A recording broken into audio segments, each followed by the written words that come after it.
எல்லோருக்கும் வணக்கம் and hi, welcome to village Neela பொண்ணு. இன்றைக்கி நான் செய்ய போகிறது கேஎஃப்சி ஸ்டைலில் சிக்கன் ஃப்ரை தான் நான் பண்ண போகிறேன். வாங்க என்ன பண்ணலான்னு பார்க்கலாம். ஃபஸ்ட்டு வந்து நம்ம சிக்கனை மேரினேட் பண்ணி வைக்கணும். அதுக்கு நான் இஞ்சி பூண்டு பேஸ்ட் எடுத்திருக்கேன், உப்பு, காஷ்மீரி மிளகாத்தூள், நார்மல் மிளகாத்தூள், அதுக்கப்புறம் பெப்பர் பவுடர் எடுத்திருக்கேன். ஃபஸ்ட் இது எல்லாத்தையும் சிக்கனில் போட்டு நம்ம மேரினேட் பண்ணி ஒரு 2 hours வந்து சிக்கன் வந்து அதில் மேரினேட் ஆகட்டும்.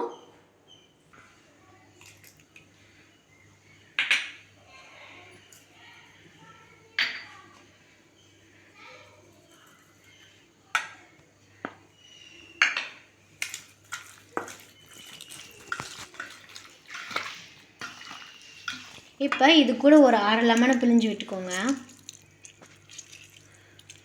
இது எல்லாத்தையும் நல்லா மிக்ஸ் பண்ணிவிட்டு ஒரு 1 மணி நேரம் வரைக்கும், இல்லைன்னா 2 மணி நேரம் ஊறட்டும்.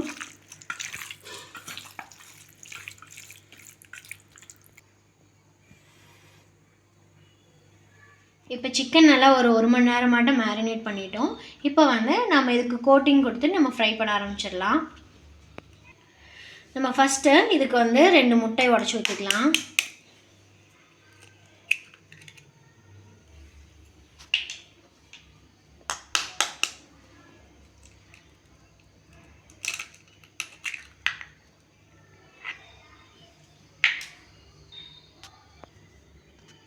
இதில் ஒரு 1/4 டீஸ்பூன் மிளகுத்தூள், ஒரு 1/4 டீஸ்பூன் வந்து காஷ்மீரி மிளகாத்தூள் போட்டிருக்கேன். இப்போ இதை நல்லா அரைச்சிக்கலாம். ஏன்னா இதில் வந்து நம்ம கோட்டிங் கொடுக்க போகிறோம், இந்த நம்ம வந்து மேரினேட் பண்ண சிக்கனுக்கு. இப்போ இதில் நான் மைதா மாவு ஒரு 8 டேபிள் ஸ்பூன் எடுத்திருக்கேன். அது கூட கார்ன்ஃப்ளவர் மாவு ஒரு 2 டேபிள் ஸ்பூன் ஆட் பண்ணியிருக்கேன். இப்போ இதில் கொஞ்சம் சால்ட்டு போட்டு லைட்டாக நம்ம பெப்பர் பவுடர் போட்டுக்கலாம். கொஞ்சம் மிளகாத்தூள். இப்போ இது எல்லாத்தையும் போட்டுட்டு நம்ம ஒரு மிக்சிங் கொடுத்துக்கலாம். இப்போ நம்ம கடாய் வச்சு அதில் வந்து எண்ணெய் ஊற்றிக்கலாம் பொரிக்கிறதுக்கு. இப்போ எண்ணெய் நல்லா காயிட்டோம். இப்போ நம்ம சிக்கன் பீஸ் எடுத்துட்டேன். இப்போ இதில் ஃபுல்லாக ஒரு கோட்டிங் கொடுத்துக்கலாம்.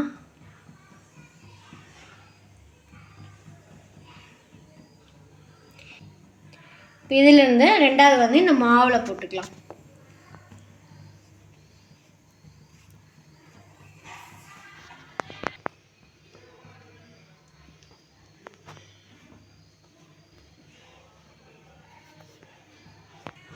இப்போ இதை வந்து நம்ம ஃப்ரை பண்ணிடலாம்.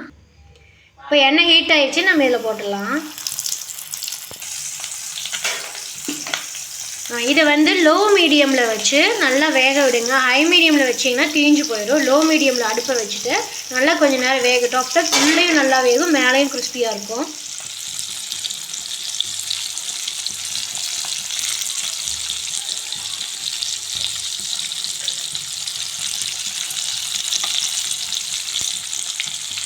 நம்மளுக்கு இப்போ கேஎஃப்சி ஸ்டைலில் நம்மளுக்கு சிக்கன் ரெடி ஆயிடுச்சு. அது கூட tomato sauce, homemade tomato sauce வச்சு சாப்பிட்லாம்.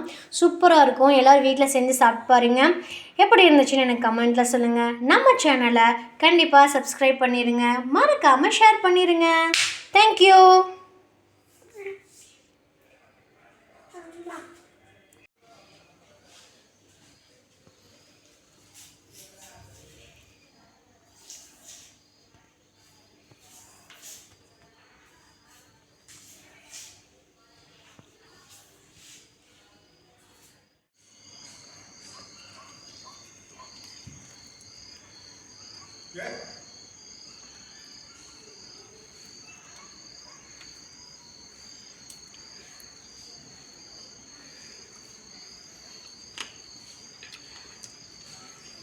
Super super.